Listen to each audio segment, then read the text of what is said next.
Queridos, o Eleni está me lembrando aqui, me perdoe, eu tinha esquecido, tem um batismo agora no segundo domingo de outubro, amém? Amém, queridos? Então deixa eu falar para você que está aí, né, que já decidiu, eu quero batizar também, então dê o seu nome para Emily, segundo domingo do mês de outubro, nós estaremos aqui batizando em nome de Jesus. Aleluia! Ei. Boa noite, irmãos. A paz do Senhor Jesus. Estimo aí que todos vocês estejam bem, debaixo da graça, da glória e da infinita misericórdia de Deus, amém? Está todo mundo feliz? Você está com cara de cansado, está cansado hoje? Você estava comemorando aí o acesso do Cruzeiro para a Série A? Foi isso que aconteceu? Foi, Aline? A Aline eu sei que comemorou 3 dias direto, não foi? 3 dias direto. Ei, então, irmãos, o que acontece? Nós temos que glorificar o nome de Deus e agradecer a Deus, né? 3 dias a Aline comemorando o jogo do Cruzeiro é bom demais, né? Aleluia. Aproveitei para deixar um abraço da patroa, né? Hoje ela está lá no núcleo do Caraí, dando uma força lá hoje. Então, hoje eu posso dar muito exemplo dela aqui, porque ela não vai estar aqui mesmo, né? É só vocês não contar depois. Beleza? Hoje eu gostaria de meditar com vocês em uma palavra que, inclusive, eu já até trouxe uma palavra bem parecida aqui no passado, mas eu tenho percebido o quanto que a igreja tem meditado nesse tema. Eu acho que a gente precisa estar reforçando isso ainda mais dentro da igreja, porque é um tema que eu entendo que é a nossa sobrevivência, não enquanto cristão, não, enquanto ser humano, né? Eu entendo que a gente precisa estar sempre muito bem alimentado da palavra de Deus, porque a gente não sabe as tribulações que aparecem na nossa vida, né? E são muitas, que a própria palavra de Deus nos fala, né? Que no mundo tereis aflições. E são muitas aflições que a gente passa, e nos momentos que inclusive a gente não espera, porque não tem nada programado, não é verdade? As coisas acontecem na nossa vida do nada, né? Às vezes está tudo lindo, maravilhoso, a gente está vivendo tudo muito bem, está tudo muito em paz, e chega um problema na nossa vida. E a gente precisa estar bem nutrido para poder passar por tudo isso. Porque se a gente não estiver firme, se a gente não estiver forte, é aonde que às vezes a gente cai e muitas das vezes a gente tem até dificuldade para levantar. Não é verdade? E eu tenho percebido o quanto que a igreja tem intensificado essa situação. Eu não vou delongar muito para poder dar essa abertura, mas assim, eu queria que vocês refletissem comigo o quanto que a nossa igreja, esse ano, ela mudou em vários aspectos. Eu não vou citar 1, 2, 3, eu poderia citar vários, mas eu queria que vocês exercitassem isso.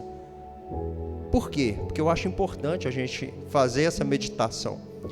Como que a igreja tem buscado, como que a liderança dessa igreja tem trago, né, através do pastor Elton, situações para dentro da igreja para poder nos qualificar, nos treinar. A gente precisa ser treinado, pessoal. A gente precisa ser qualificado. Se nós não formos treinados, se nós não formos qualificados, é o que eu disse anteriormente, vai chegar um momento que a gente vai ser testado e nós não vamos conseguir. E a gente não vai conseguir passar pelas dificuldades. A gente não vai conseguir passar as tribulações do dia a dia. Então o que a gente precisa? A gente precisa estar qualificado. Isso é igual um trabalho. Você entra num trabalho, vamos falar diferente, você vai fazer uma faculdade. Por que você faz uma faculdade? Porque você quer especializar em alguma coisa. Não é verdade? Por que você faz um curso? Porque você quer aprender. E quando você aprende, o que você faz? Você aplica. Você vai para o seu trabalho, não é? E vai desenvolver aquilo que você aprendeu. Na igreja aqui não é diferente. Só que aqui nós estamos sendo qualificados na palavra de Deus. Nós estamos sendo qualificados aqui para poder aprender a lidar com as dificuldades, com as adversidades. Nós estamos sendo qualificados aqui para a gente ter estrutura, para a gente ter sabedoria. para quando chegar essas dificuldades, quando chegar essas tribulações, a gente conseguir passar por tudo isso de cabeça erguida. E é por isso que a igreja tem trabalhado muito nesses temas. E eu tenho percebido a igreja fortalecida. Eu tenho visto muitas pessoas aqui, assim, buscando mesmo. E assim como eu já fui salvo, eu tenho certeza disso, pela misericórdia de orações de irmãos da igreja. Inclusive eu gostaria de agradecer a Kathleen, né? Eu até pedi aos irmãos para tirar o nome dela aqui hoje, porque graças a Deus nós podemos concentrar, vamos orar por ela sempre, tá, gente? Mas nós podemos concentrar nossas energias nos outros alvos aqui com muita força, porque a Kathleen, inclusive, já voltou para a escola. Uma menina que entrou lá e 90% de óbito já voltou a estudar. Não tem uma sequela. Nenhuma sequela. Só tem aí que glorificar o nome de Deus. Então eu agradeço a cada irmão que orou por ela, agradeço a igreja, em nome da família, viu? Muito obrigado, que Deus continue abençoando a vida de vocês. E o tema de hoje, então, não poderia ser diferente, né? Eu coloquei oração, atitude e confiança em Deus. Oração, atitude e confiança em Deus. Por quê? Porque a oração sem atitude, nós não podemos chegar talvez a lugar nenhum. E a oração sem Deus, com certeza, nós não vamos chegar a lugar nenhum. Isso é um fato. Então nós precisamos ter em nossa mente, né, que a gente tem que buscar, a gente tem que orar, mas a gente precisa ter atitude e a gente precisa confiar em Deus. Porque quando está tudo muito bom na nossa vida, quando está tudo muito lindo, é fácil a gente confiar em Deus, não é? Está tudo bom, a geladeira está cheia, meu emprego está bom, meu salário está em dia, eu não estou passando por nenhuma turbulência, então é muito fácil a gente confiar em Deus nessas situações.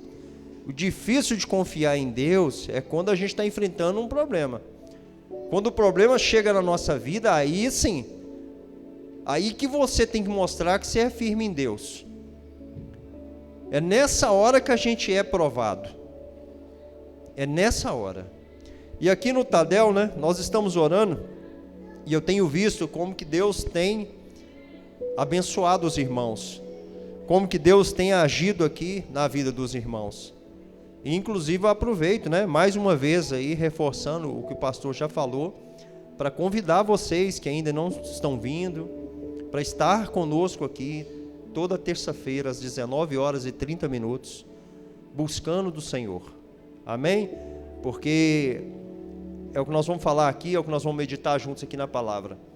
O poder da oração, né? A oração com atitude, a oração com Deus em primeiro lugar. Como que a gente podemos avançar e como que a gente pode conquistar muitas coisas na nossa vida. Porque muitas das vezes a gente não está conquistando as coisas na nossa vida porque a gente não está sabendo orar.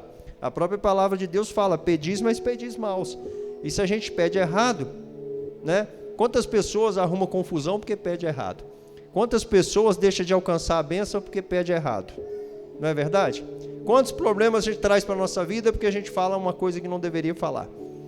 Então, o que a igreja tem feito é exatamente isso, essa preparação. Porque uma palavra certa, uma pergunta certa, ela pode dar um rumo definitivo para a nossa vida. Às vezes é uma pergunta, mas é uma pergunta certa. Porque fazer um monte de pergunta errada também não vai resolver nada na nossa vida. Mas quando a gente faz uma única pergunta, e essa pergunta é certa, vocês podem ter certeza, o rumo da nossa vida muda.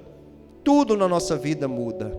E é o que eu sempre falo, a nossa responsabilidade, ela não é com individual, ela é com a família, ela é com a igreja. Nós temos muita responsabilidade. E a gente precisa assumir essas responsabilidades na nossa vida. A gente precisa abraçar nossas famílias, não é verdade? E eu queria meditar com vocês, até numa passagem que vocês conhecem bastante já, que está lá no livro de Juízes, no capítulo 6. Inicialmente nós vamos ler aqui o versículo 11 e o 12. Amém? Juízes 6, 11 e 12.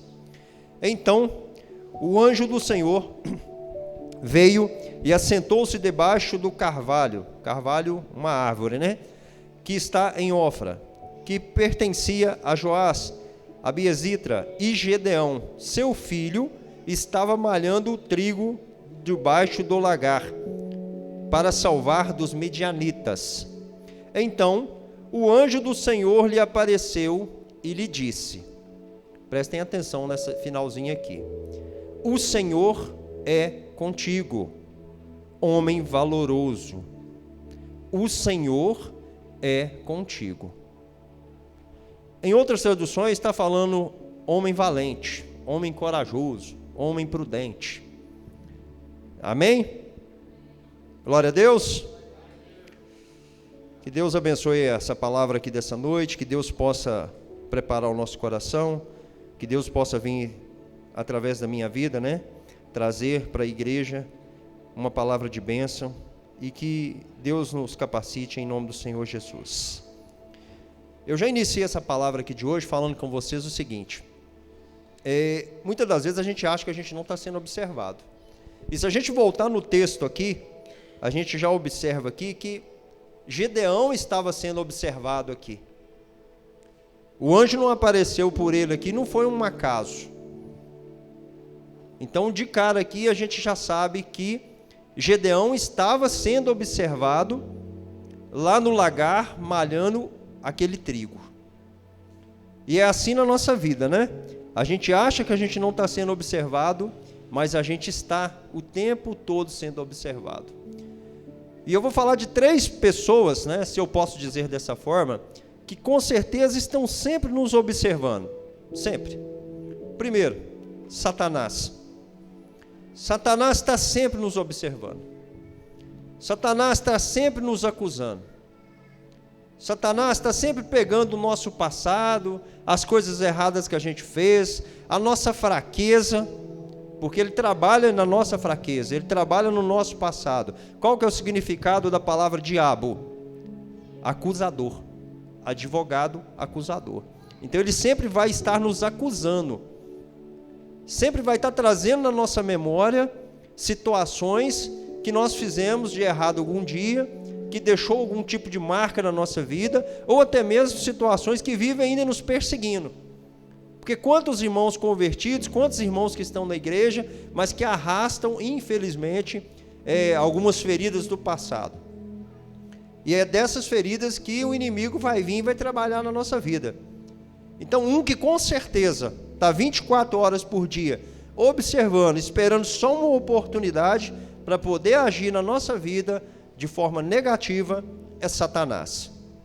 Outro que está sempre nos observando, o ser humano. O ser humano está sempre nos observando. Vai estar observando o quê? O nosso presente, aquilo que você comprou, se você casou, se você está com um carro novo, se você está com uma roupa nova, se você está estudando. Então o ser humano é um que vai estar sempre nos observando. Esse somos nós, né? Nós estamos sempre observando o outro. Se a irmã está grávida, né, irmã? Se está tudo bem. É sempre assim. O ser humano vai ser essa pessoa que está sempre observando também a vida. E tem um que nos observa 24 horas por dia também. Deus. Deus com certeza está sempre nos observando o tempo inteiro. Deus, ele não vai limitar o seu presente. Deus não vai deixar de perdoar os seus pecados do passado. E Deus sempre vai preparar para você um futuro brilhante e abençoado. Sempre. Deus vai estar sempre te dando o direcionamento do melhor caminho. Nós já falamos várias vezes aqui. Deus dá para a gente o quê? A opção de escolher. Não é verdade? Nós que vamos escolher o nosso caminho. Não vai pegar a gente pela mão e levar a gente lá e falar, ó, faz isso porque isso aqui que está certo, você está fazendo isso aqui que está errado. Né? É nós que temos que fazer essa avaliação 24 horas por dia, porque nós temos o livre-arbítrio para poder tomar as decisões na nossa vida. E nós achamos que a gente não está sendo observado. Eu já dei 3 situações aqui, para a gente já começar a refletir nessa noite, que a gente está sempre sendo observado pelo Satanás, pelo próprio ser humano e Deus estão sempre nos observando. Ou seja, as nossas atitudes, sejam elas boas ou sejam elas ruins, elas vão estar sempre sendo medidas. Sempre vão estar sendo medidas por algum ou por outro. E o que a gente precisa? A gente precisa estar sempre de olho em tudo que está acontecendo. E Deus, olhou para Gideão malhando o trigo e disse: valoroso, valente. O que Gideão estava fazendo? Malhando o trigo. É isso que Gideão estava fazendo. Então uma pessoa, entendo eu, para malhar o trigo, não precisa de ser um anjo descer e falar com ele, valoroso, valente, Ele estava só malhando o trigo. Se a gente for analisar por uma forma simples. Só que existe uma outra situação que Deus já sabe tudo na nossa vida, tudo que vai acontecer na nossa vida. Não é isso que fala a palavra de Deus? Que mesmo antes de sermos formados, Deus já sabe de tudo. Então naquele momento lá, Deus já sabia de tudo. Então o anjo já sabia tudo que ia acontecer na vida de Gideão. Quem foi o homem responsável por libertar Israel dos medianitas? Quem foi? Gideão. Ele foi o responsável. Então naquele momento, ele na cabeça dele enquanto ser humano, ele jamais imaginava que ele seria o responsável por libertar Israel dos medianitas. Ele jamais imaginava isso. Mas quando o anjo desce ali naquele momento, e naquele momento o anjo fala com ele, valoroso, valente, guerreiro, é porque Deus já sabia tudo o que ia acontecer lá na frente. E é assim na nossa vida. Às vezes a gente acha que a gente não tem capacidade, que a gente não tem potencial, que a gente é fraco. Só que Deus já sabe tudo que vai acontecer lá na frente. Deus já sabe o que nós vamos libertar. Deus já sabe o quanto de pessoa que nós vamos ajudar. Deus já sabe o quanto que nós vamos ser importante dentro da nossa igreja, dentro da nossa família. A gente não sabe, assim como Gideão não sabia naquele dia. Ele simplesmente era um trabalhador que estava lá malhando o trigo no lagar e mais nada. Na cabeça dele, aquilo ali bastava. Por quê? Ele malhava o trigo com a expectativa de que não fossem roubados pelos medianitas. Então, para eles, só aquilo ali era o suficiente. Mas quando o anjo aparece e fala com ele, ele mal sabia. E Gideão, no versículo 13, ele fala assim, ai Senhor meu Deus, se o Senhor é conosco, por que tudo isso nos sobreveio? E que é feito de todas as suas maravilhas que os nossos pais nos contavam dizendo, não nos fez o Senhor subir ao Egito? Porém agora o Senhor nos desamparou e nos deu nas mãos dos midianitas. O Senhor olhou para ele naquele momento e no versículo 14 Deus responde para Gideão. Então o Senhor olhou para ele e disse, vai nesta tua força e livrarás Israel das mãos dos midianitas. Porventura não te enviei eu? O que a gente já enxerga aqui? Mais uma qualidade negativa do ser humano: reclamar. Assim que o anjo apareceu para Gideão, que privilégio, o anjo aparecer para Gideão, ele deveria ter ficado muito feliz, mas a primeira atitude dele foi reclamar. Ele veio questionar aqui por que Deus tinha abandonado o povo dele. Nós sabemos que os medianitas estavam lá roubando, saqueando Israel, por conta do pecado do pessoal de Israel, dos israelitas. E qual o pecado que era? A idolatria. Então, se eles estavam lá passando pelaquela tribulação, eles plantavam, e o que acontecia? Os medianitas vinham, saqueavam e roubavam. Não ficava com gado, não ficava com jumento, não ficava com trigo, não ficava com nada. Tudo era roubado pelos medianitas, tudo. E mesmo sabendo, né, que todo ano ia acontecer isso, eles plantavam e eram roubados. Mas a palavra nos fala que todas as vezes eles fugiam. Quando os medianitas chegavam para saquear, para roubar, a primeira atitude deles era fugir e esconder nas cavernas. E era assim que acontecia. E aqui Gedeão, né, por mais que a gente saiba que eles estavam passando por aquela situação por culpa deles, eles estavam colhendo a lei da semeadura, que a gente planta, a gente colhe. Aqui eles estavam em pecado. É isso que estava acontecendo, eles estavam na idolatria. E por isso que os medianitas, houve a permissão de Deus para Deus chegar em Israel e começar a saquear os medianitas e roubar e levar tudo que eles tinham. Ou seja, eles estavam ficando sempre na miséria. E aqui quando Gideão, né, Deus fala com Gideão, a primeira atitude de Gideão aqui é dar desculpas. É falar com Deus por que Deus tinha feito isso, por que Deus tinha abandonado o povo dele. E então, o ser humano, né, nós temos isso em mente. Muitas das vezes a gente está muito preocupado em reclamar. Às vezes nós temos condições de fazer as coisas de uma maneira simples e fácil, mas a primeira atitude nossa é reclamar, a nossa primeira atitude é questionar. O marido questiona a esposa questiona o marido, o filho questiona o pai, e assim sucessivamente. Sendo que a primeira atitude nossa deveria a gente parar, pensar, analisar, né? Tentar ver se a resposta que a gente vai dar é uma resposta correta. Quantos tumultos, quantas confusões a gente poderia evitar se a gente parasse sempre e pensasse um pouquinho antes de responder. Não é verdade? Quantas brigas poderiam ser evitadas? Quantas desavenças a gente poderia evitar se a gente parasse só um segundinho? Não é muito tempo, questão de 10 segundos. Talvez nem isso precise. Não é verdade? É fração de segundo. A gente fala uma besteira e depois para voltar atrás e resolver não é fácil. Não é verdade? E Gideão não foi diferente. A primeira atitude aqui de Gideão foi dar desculpas, assim como a gente faz. Essa foi a primeira atitude de Gideão. E ele ainda continuou, né? Nós já lemos aqui no versículo 13, e no versículo 15, ele continua dando desculpa, e ele fala, e ele disse, ai Senhor meu, como que livrarei Israel? Ele está perguntando para Deus como que ele vai livrar Israel. Eis que a minha família é a mais pobre de Manassés, e eu o menor da casa do meu pai. Ou seja, ele continuou dando desculpa.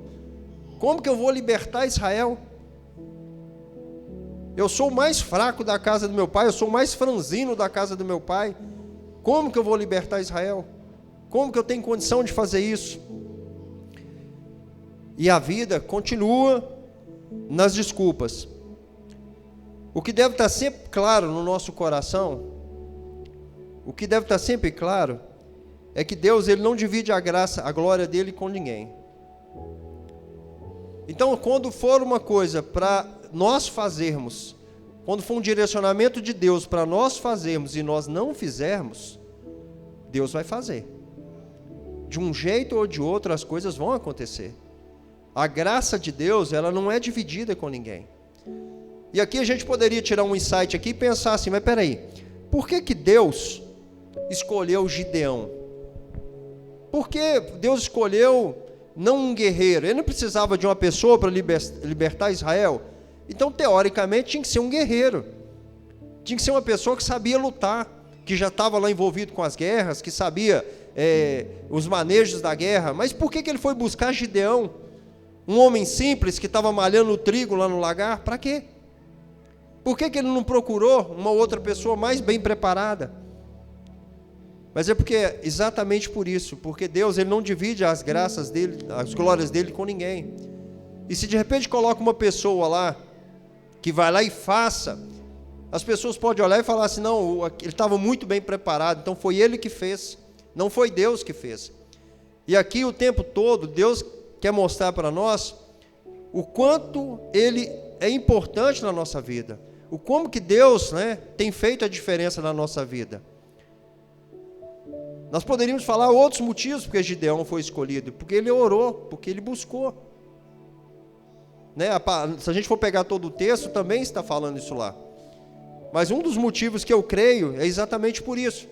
Por ele ser uma pessoa simples para sair do nada e libertar Israel. Um simples trabalhador que estava lá malhando o trigo, Deus capacitou e deu para ele condição dele ir lá e libertar Israel. Então, as desculpas de Gideão, elas não foram suficientes para Deus desistir dele. Nós vimos aqui em 2 versículos de Gideão, o anjo vem, fala com Gideão, e ele dá desculpa, e depois ele continua dando desculpa, e mesmo assim Deus fala, é você mesmo. É você mesmo que vai fazer. E é assim na nossa vida, né? Quantas ocasiões da nossa vida a gente dá desculpa? Quantas? Eu posso falar por mim mesmo. Eu relutei muito para trazer a palavra de Deus para a igreja. Eu nunca quis estar envolvido, eu já falei isso aqui em outra ocasião, né? Eu sempre falo comigo, eu tenho o hábito assim, de conversar muito com Deus, eu creio que vocês todos têm, né? Em nome de Jesus. E eu estou sempre, uma coisa assim, eu te dar um exemplo para vocês, às vezes eu chego ali na rua, eu vejo uma pessoa fazendo alguma coisa, aí eu olho e falo assim, não, uma pessoa está fazendo isso, isso e isso. Aí eu mesmo falo comigo, o que você tem com isso? Eu mesmo falo comigo. Aí eu mesmo me respondo, você não tem nada com isso, então segue a sua vida. Eu tenho esse hábito. Eu mesmo falo para mim, eu mesmo já me respondo e nem finjo que eu não estou vendo e vou embora. Não é? Porque a gente tem que aprender o que é da gente e o que não é da gente. O que compete para nós e o que não compete. Às vezes a gente está tão preocupado, eu te dou um exemplo, teve um problema essa semana do assalto, ligaram para a empresa lá e falou comigo, tem que abrir o portão mais cedo. Falei, por quê? Um assalto, roubaram o Banco do Brasil. Depois de 2 minutos, roubou a Caixa Econômica Federal. Depois de 2 minutos, assaltou não sei quantas pessoas. Falei, misericórdia. Aí eu vejo um helicóptero voando, cachorro. Realmente, o povo tem razão. Depois, nada a ver. Não é? O pessoal começa a falar, e todo mundo vai naquela pilha, ó que você assusta. Quase que estava o FBI aqui em Mateus Leme. Faltou pouco para acontecer isso. Não é verdade? Então, assim, a gente tem que aprender a fazer essas perguntas para a gente mesmo. O que você tem com isso? Se a resposta for nada, acabou, segue a sua vida. Se a resposta é nada, se você não tem nada a ver com aquilo, para que a gente vai enfiar o bedelho no meio das coisas? É para a gente trazer dor de cabeça para nós. Não é verdade? E em muitas ocasiões é isso mesmo, nós somos igual a Gideão. A gente acha que a gente não tem capacidade para resolver as coisas, a gente acha que a gente é incompetente. Quantas vezes? No meu caso, não é que eu achava que eu era incompetente de trazer a palavra, porque eu sempre fui muito esforçado, mas é porque eu não queria mesmo ter responsabilidade. Essa é a verdade. E eu estou falando isso porque é muito fácil da gente falar dos outros, mas a gente tem que falar da gente. É as nossas experiências que tem que servir como exemplo para as outras pessoas. Porque pode ter pessoas aqui dentro hoje, igual eram a mim, que tem capacidade, que tem potencial para trabalhar dentro da igreja e que não trabalha por vários motivos. Pode ser que era o meu. Eu não queria. Mas eu não queria ter responsabilidade. Eu queria todas as bênçãos de Deus na minha vida. Eu queria trabalho, família e bens. Eu queria tranquilidade, final de semana, férias. Tudo isso eu queria. Tudo isso eu estava pedindo para Deus. Mas eu não queria ter responsabilidade. Eu não queria ter ocupação nenhuma. Eu só queria, venha a nós, a vosso reino, nada. Até que mudou. É como se tivesse apertado um botão na minha vida. Uma chave mudou. E tudo o que eu não queria, eu comecei a fazer o contrário. Eu comecei a querer estudar, eu comecei a querer meditar, eu comecei a querer pregar, eu comecei a querer fazer um tanto de coisas que eu não queria fazer antes. Por quê? É o que está escrito aqui na palavra. Quando é para ser, você pode fugir, você pode correr, você pode fazer o que você quiser. Porque quando for a sua vez, você não vai escapar. Deus vai vir e vai te colocar onde que Ele quer que você esteja. Mesmo você pensando que você não tem capacidade, mesmo você pensando que você não tem potencial. Isso pode valer não só na igreja, pode valer lá no seu trabalho. Porque às vezes você tem uma mega oportunidade lá, de uma promoção, e você está com medo de assumir aquela responsabilidade. Deus está abrindo a porta para você, e você está com medo de assumir aquilo. Mas se for seu, você vai relutar, você vai correr, mas na hora certa Deus vai te colocar na sua mão. Deus, Ele, na sua infinita misericórdia, né? Ele nos sustenta, assim como Ele fez com Gideão, e Ele ainda afirma isso aqui no verso 16. E o Senhor disse: porquanto eu hei de ser contigo, tu ferirás aos medianitas como se fossem um só homem. Então Deus aqui Ele ainda fala com Gideão: não tem medo não, eu estou contigo. Você vai ferir os medianitas como fosse um único homem. Vai em paz. Agora, você já imaginou? Eu também sou assim. Hoje eu vou falar muito de mim aqui, viu? Eu fico empolgado, motivado com coisas pequenas. Às vezes, umas conquistas pequenininhas que eu tenho na minha vida, na empresa, assim, eu fico num gás que vocês ficam doidos. Às vezes eu vejo um vídeo motivacional, nossa. Antigamente, quando eu gostava muito de artes marciais, tinha aquele filme do Bruce Lee.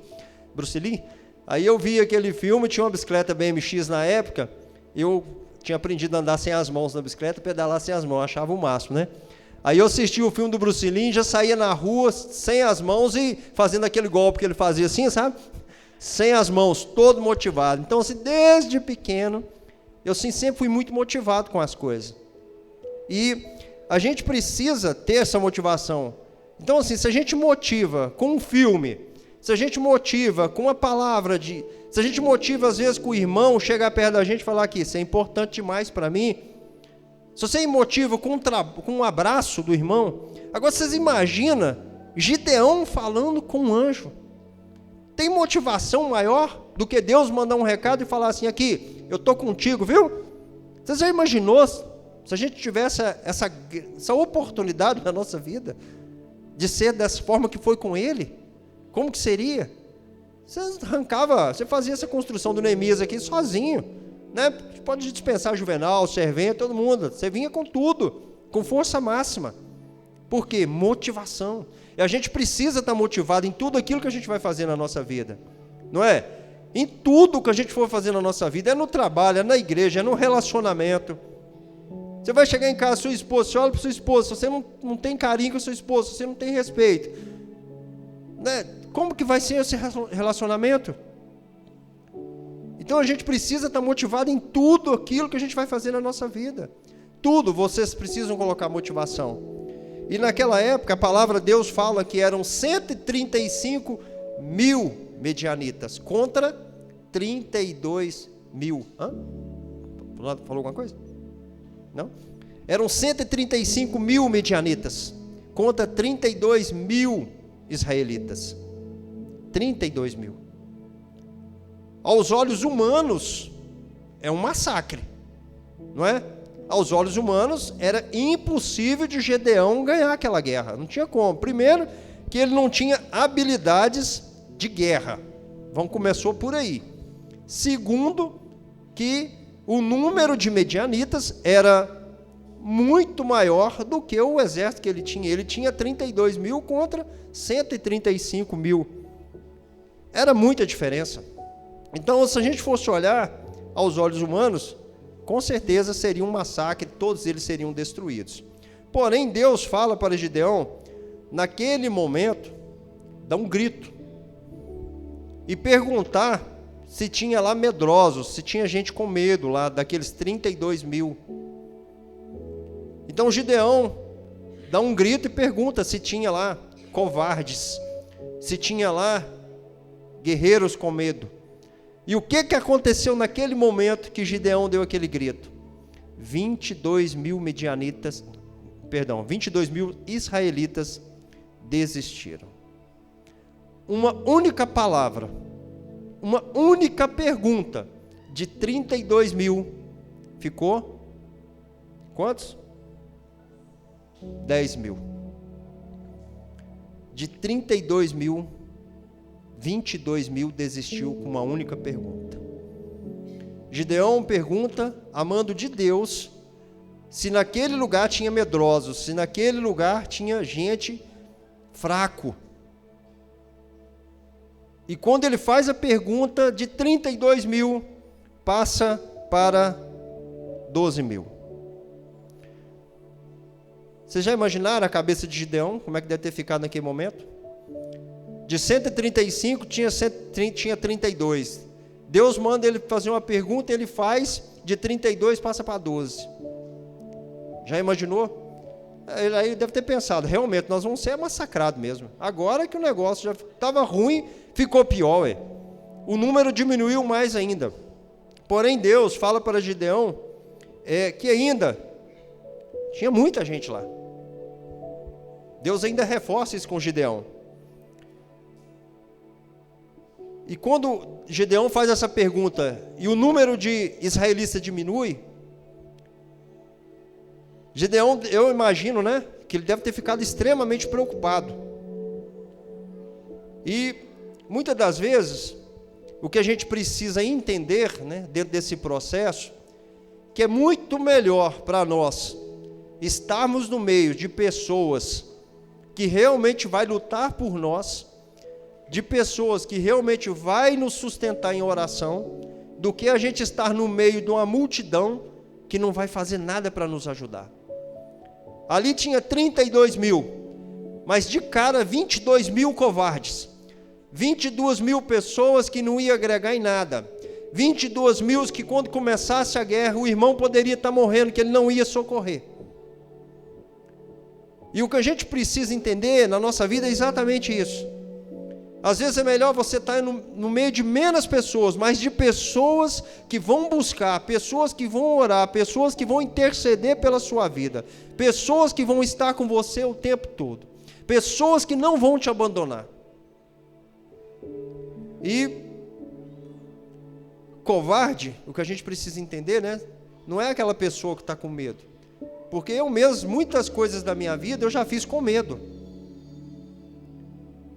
O problema do covarde é aquele que deixa de lutar pela sua família, é aquele que deixa de lutar pelos seus objetivos, é aquele que deixa de lutar pela sua faculdade, é aquele que deixa de lutar pela sua igreja.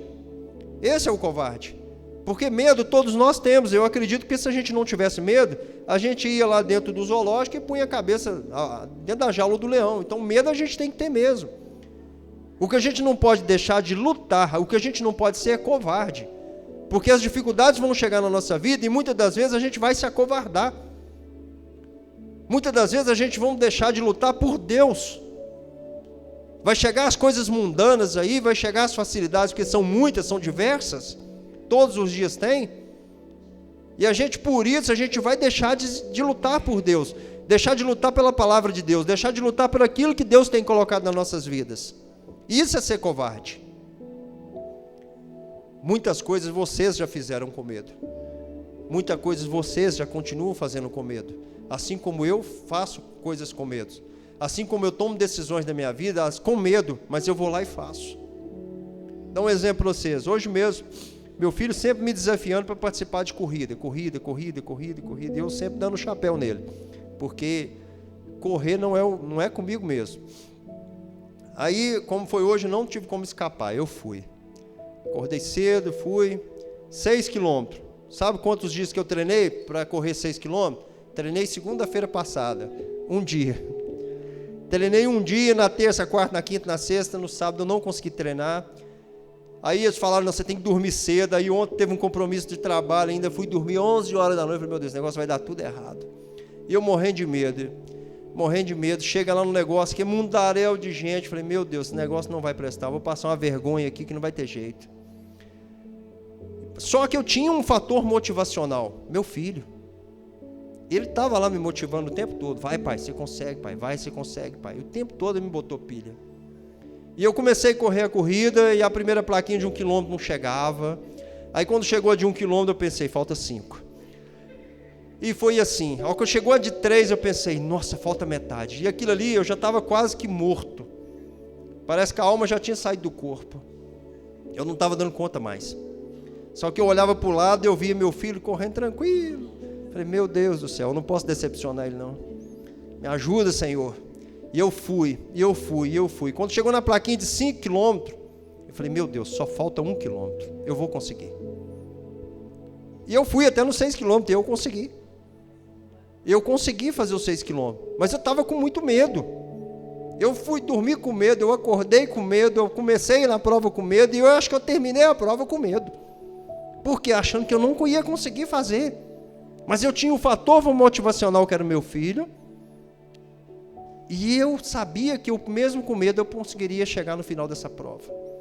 E tem outras coisas que isso pode mudar a nossa vida. Exemplo, Deus queira que eu tome gosto por isso, porque faz bem para a nossa saúde. Às vezes Deus está trabalhando no silêncio, às vezes Deus queira que não, mas às vezes eu posso estar com um problema de saúde, e Deus está colocando isso na minha vida exatamente para que eu comece a ter uma qualidade de vida melhor, para que lá na frente eu não venha ter uma internação ou qualquer outra coisa parecida. Então essa é a forma de Deus trabalhar na nossa vida. Às vezes a gente não entende, às vezes era só uma corrida. Para mim era uma corrida, mas para Deus é muito mais que isso. E é isso que a gente precisa estar sempre atento.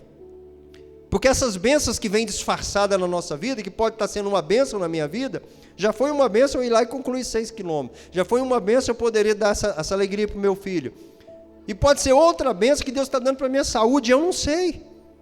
Assim como foi aqui com Gedeão, ele não sabia que ele ia ser a pessoa responsável por libertar Israel.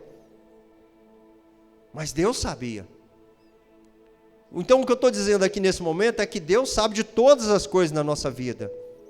A gente não sabe, mas Deus sabe de todas as coisas. E de aqueles 32 mil, na realidade eu falei um dado errado, tá? Daqueles 32 mil, 22 mil desistiram e ficaram 10 mil. Corrigindo a informação. Eram 32, 22 desistiu, ficou 10 mil.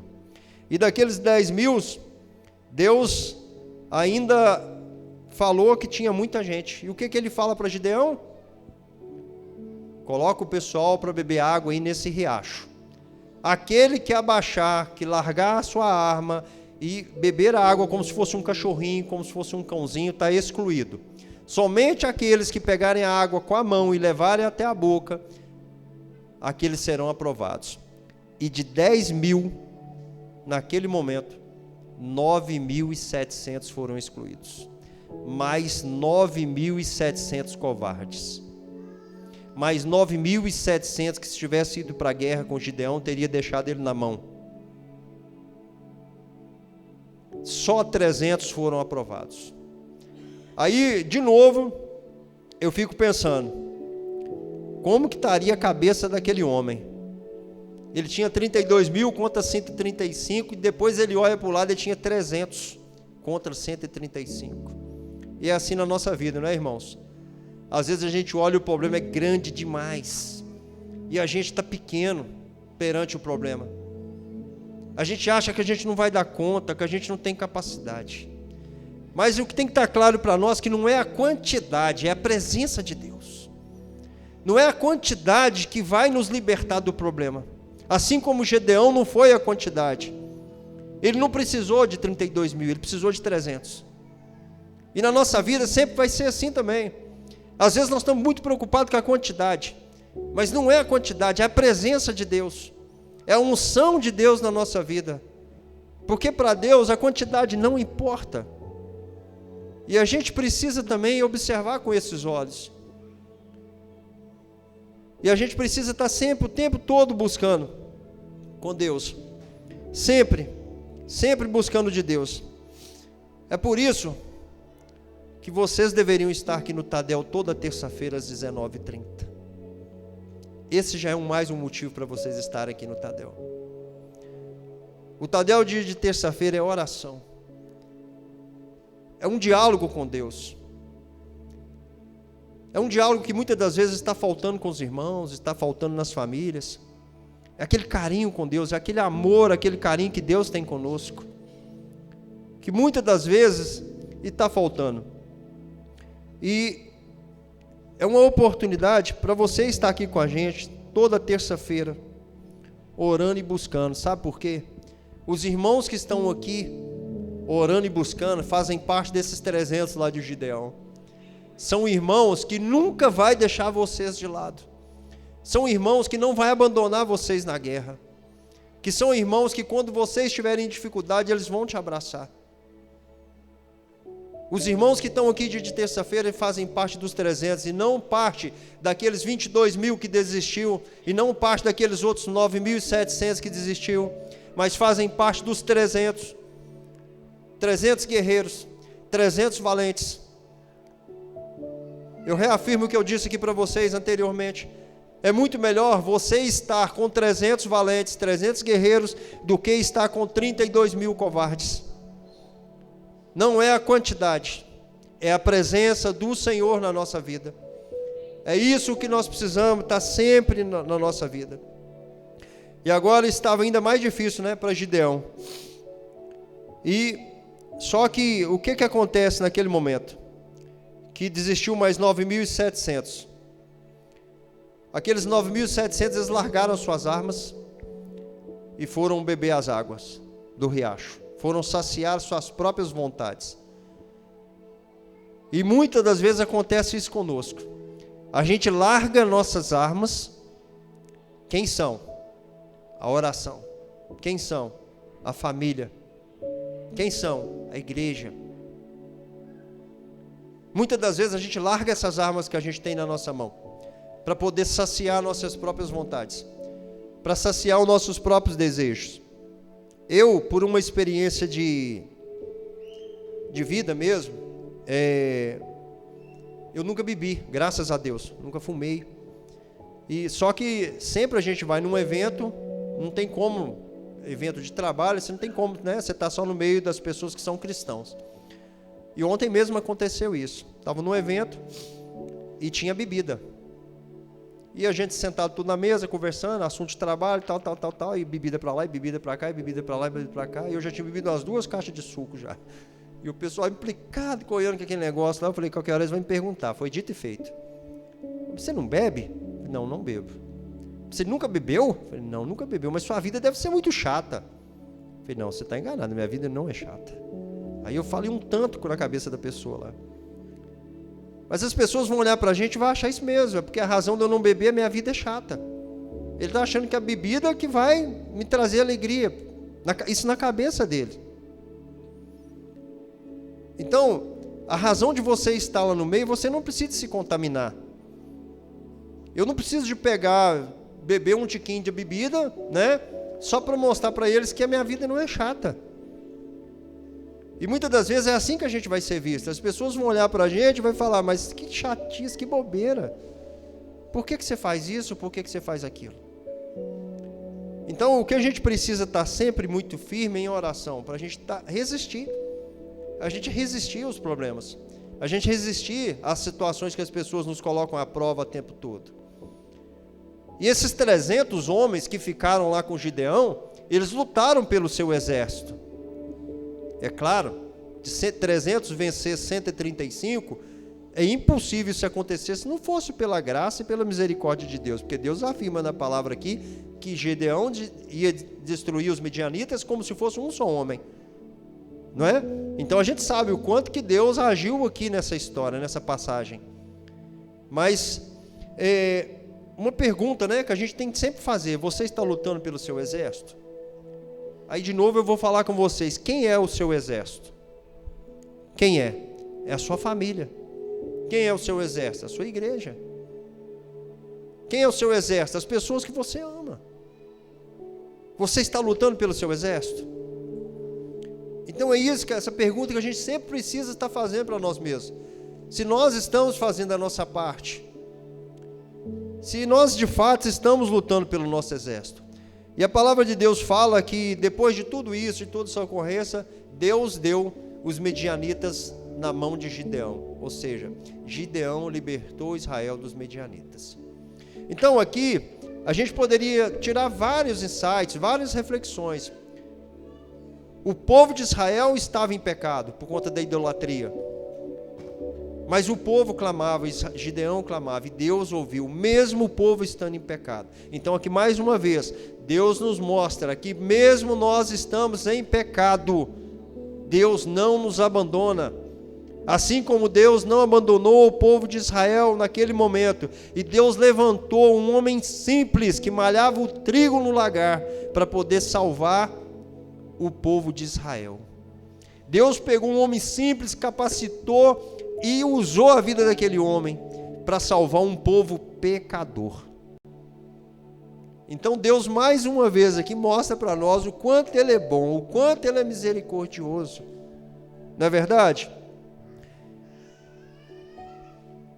E é importante a gente ressaltar que nós temos que fazer da nossa vida tudo aquilo que Deus tem colocado para nós. Porque muitas das vezes Deus tem nos dado a oportunidade e a gente não pega. E não adianta a gente estar no lugar certo, com a pessoa certa, mas fazendo a coisa errada. Não vai adiantar a gente estar na igreja com as pessoas certas, mas passou da porta para fora, a gente está fazendo errado. Então a gente precisa estar no lugar certo, com a pessoa certa, mas fazendo as coisas certas. E muitas das vezes a gente tem visto o contrário acontecer. E por conta disso, tem muita gente abrindo mão das suas bênçãos, tá gente abrindo mão das coisas fáceis da vida, porque não consegue lidar com as coisas difíceis. A pessoa já sabe que vai acontecer alguma coisa difícil e por já saber que vai acontecer, não quer lidar com aquilo, não quer enfrentar o problema e por isso ela perde a bênção. Desiste de ter uma bênção na sua vida, porque não quer enfrentar as coisas difíceis. Nós falamos aqui no começo, na nossa vida, nem tudo vai ser flores. Dificuldades vão ter. Todos nós temos. Quem não tem dificuldade, quem nunca teve, nós vamos continuar tendo. Mas isso não é motivo, em momento algum, para a gente desistir das coisas boas da nossa vida. Você tem a oportunidade. E muitas das vezes a gente está muito preocupado em aprender coisas novas. A gente não precisa de ficar aprendendo coisas novas todo santo dia. O que a gente precisa é colocar em prática aquilo que a gente já aprendeu. Não adianta a gente aprender. Vem cá na igreja, faz um curso, faz teologia, faz isso, mas a gente não coloca em prática. A gente está sempre muito preocupado em aprender, mas aquilo que a gente aprende, a gente não coloca em prática. Então, é importante aprender, mas é muito mais importante do que aprender, é você colocar em prática aquilo que você já aprendeu. Então a gente precisa estar sempre também fazendo essa reflexão. Gedeão, ele fez a parte dele. E essa história de Gideão, ela nos conta que naquele momento, Gideão ele malhava o trigo no lagar. O que é o lagar? É o lugar onde que fazia vinho. E naquela época, hoje em dia eu não sei como que é mais, mas naquela época, o pessoal ficava lá pisando nas uvas, né? Até virar o vinho lá, né? Tinha todo aquele processo lá. E ele estava no lagar malhando trigo. Aí vocês perguntam, mas peraí, lá não era lugar de fazer vinho? E por que Gideão estava malhando trigo no lagar? É porque Gideão, ele pensou diferente. Todos os anos eles plantavam, todos os anos eles eram roubados pelos medianitas. Mas aonde que os medianitas procuravam o trigo? No local onde eles malhavam o trigo. Tinha um lugar específico para isso. E Gideão, ele pensou diferente. Ele falou, vou malhar o trigo então lá no lagar, aonde que malha o vinho, aonde que faz o vinho. Por quê? Porque se eu fizer isso lá, os midianitas não vão me procurar lá. Porque eles vão procurar onde eu malho, no local de que eu malho o trigo. E como não é época de fazer vinho, não é época de uva, eles não vão lá no lagar preocupar. Então Gideão pensou fora da caixinha. Gideão pensou diferente. O que acontecia com os israelitas? Eles plantavam, colhiam, o pessoal vinha roubar, eles fugiam para a caverna. Gideão não, ele fez diferente. Ele plantou, ele colheu, ele malhou, mas ele teve uma estratégia diferente. Ele pensou diferente, e é isso que nós precisamos fazer na nossa vida. A gente precisa pensar diferente. Gideão poderia ter sido mais um a fugir para a caverna. Os medianitas estão chegando, são muitos, vão correr para a caverna. É isso que acontecia. Ele estava tranquilinho lá no lagar. E aonde que o anjo foi? Aonde? No lagar. Aí eu tiro mais um insight disso aqui. Deus nunca vai procurar um desocupado. Nunca. Deus sempre vai procurar quem está trabalhando, gente. Gideão estava trabalhando, enquanto o pessoal fugia para a caverna, enquanto o pessoal corria, um comando de covarde. Gideão pensou diferente. Ele tirou o trigo do local que malhava, ele foi malhar num lugar diferente. Ele pensou, ele teve uma estratégia. Deus procurou Gideão, por mais um motivo que Gideão foi escolhido é esse: Gideão estava trabalhando. Deus não vai procurar pessoas desocupadas, gente. A gente precisa trabalhar. A gente precisa fazer a nossa parte. Então, mais uma vez aqui, Deus traz uma mensagem para nós aqui, que se a gente fizer a nossa parte, se a gente estiver trabalhando, Deus vai dar a oportunidade. E não traz isso só para o contexto da igreja, não, está trabalhando é porque eu tenho que vir cá pregar, porque eu tenho que participar do louvor. Não, gente, isso é para a vida. É trabalhar com a sua família. Nossa, mas está difícil, meu relacionamento está difícil, não tem diálogo com a minha esposa. Gente, uma estratégia diferente para você ter diálogo com a sua esposa. Ah, meu marido está difícil, eu não consigo fazer isso. Uma estratégia diferente com o seu marido. Mas está difícil educar meus filhos, eles não me respeitam, que eu não sei o que. Gente, uma estratégia diferente com seus filhos. No meu trabalho eu vou pedir conta, tem 16 anos que eu estou lá, mas eu não estou dando conta mais. Gente, uma estratégia diferente. Faz igual Gideão, pensa diferente. Em vez de sair correndo o tempo todo, toda vez que chegar alguém, você fugir do problema, começa a criar estratégias para a sua vida. Começa a procurar situações diferentes. Gideão não deu desculpas. Nesse sentido, ele questionou a Deus no versículo 13 e no 15, mas depois ele entendeu o que ele tinha que fazer. E mais um insight aqui para nós. Muitas das vezes, a gente não vai entender, a gente vai dar desculpa, a gente vai questionar. Mas depois que a gente entender o processo, ninguém vai conseguir parar a gente mais. Então, ao invés de dar desculpas, a partir de hoje nós vamos criar estratégias. Ao invés de dar desculpas, a partir de hoje nós vamos enfrentar o problema. Ao invés de nós corrermos para cavernas feitos covardes, nós vamos enfrentar todos os problemas da nossa vida, seja eles qual for. Porque a gente tem certeza mais do que absoluta que Deus é conosco. E que não é a quantidade, assim como foi falado aqui hoje, mas é a presença de Deus na nossa vida. Se você tem Deus, você não precisa de quantidade. Amém? Vamos ficar de pé? Vamos orar em nome de Jesus?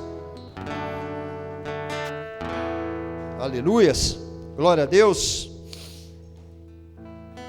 Esse momento agora é seu e de Deus. Esquece quem está do seu lado. Esquece. É seu e Deus. Coloca o seu coração aí na mão de Deus, os seus pensamentos. Pede a Deus aí para trabalhar nas suas fraquezas, nas suas fragilidades.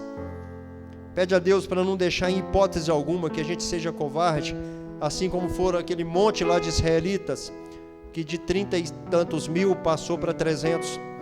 Pede a Deus para que a gente seja parte desses 300 e não parte daqueles que desistiram. Pede a Deus para que a gente tenha a mentalidade de Gideão, que criou uma estratégia, que pensou diferente, e que a gente venha ter essas estratégias inteligentes, assim como foi a estratégia de Gideão, na nossa família, no nosso trabalho, na nossa igreja, com os nossos amigos. Quantas pessoas precisam de nós? E para isso a gente precisa estar firme e forte. Pai querido e Pai amado, nesse momento, Senhor Deus, nós glorificamos o Teu nome e agradecemos ao Senhor pela oportunidade maravilhosa e abençoada de estarmos aqui juntos essa noite, meditando na Sua palavra. Nós pedimos, ó Deus, que o Senhor venha nos sustentar, mas principalmente que o Senhor venha nos dar saúde e muita sabedoria. Sabedoria, meu Deus, para que a gente possa criar estratégias para o nosso relacionamento familiar, estratégias para a nossa comunhão com Deus em primeiro lugar, estratégias, meu Deus, para que a gente possa ser pessoas melhores, pessoas humildes, pessoas que amam, Pessoas que aonde quer que nós passarmos, todos possam olhar para nós e sentir algo diferente. E esse diferente, meu Deus, é a tua presença. Nessa noite nós aprendemos, meu Deus, que não é a quantidade, mas que é a tua presença na nossa vida que sempre vai fazer a diferença. E é por isso, meu Deus, que nós pedimos ao Senhor, coloca no nosso coração, meu Deus, o desejo, a vontade, meu Deus, de todos os dias aprender mais e mais sobre a sua palavra. A vontade, meu Deus, de sermos multiplicadores da sua palavra, meu Deus. Oh Pai, tenha misericórdia de nós. Nós sabemos das nossas fraquezas, nós sabemos das nossas limitações, nós sabemos dos nossos medos, meu Deus. Mas mesmo dentro dos nossos medos, nós sabemos que o Senhor está conosco. E nós acreditamos, meu Deus, que nós podemos vencer, que nós podemos conquistar os nossos objetivos. Em nome de Jesus nós agradecemos ao Senhor. Em nome de Jesus nós pedimos, ó Pai, que o Senhor venha nos abençoar.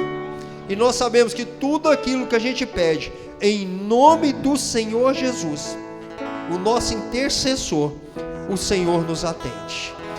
Obrigado, meu Deus, nós temos a confiança que nós teremos uma semana repleta de alegria, uma semana repleta de bênção, uma semana repleta de conquistas, ó Pai.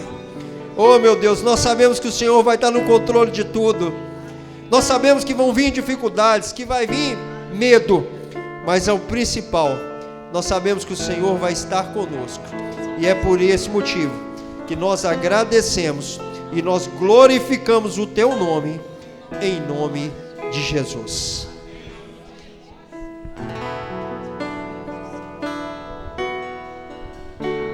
Querido, enquanto nós cantamos, cadê os 300 de Gideão? Vem para frente, né? Em nome de Jesus. Se está cheio de problema, maior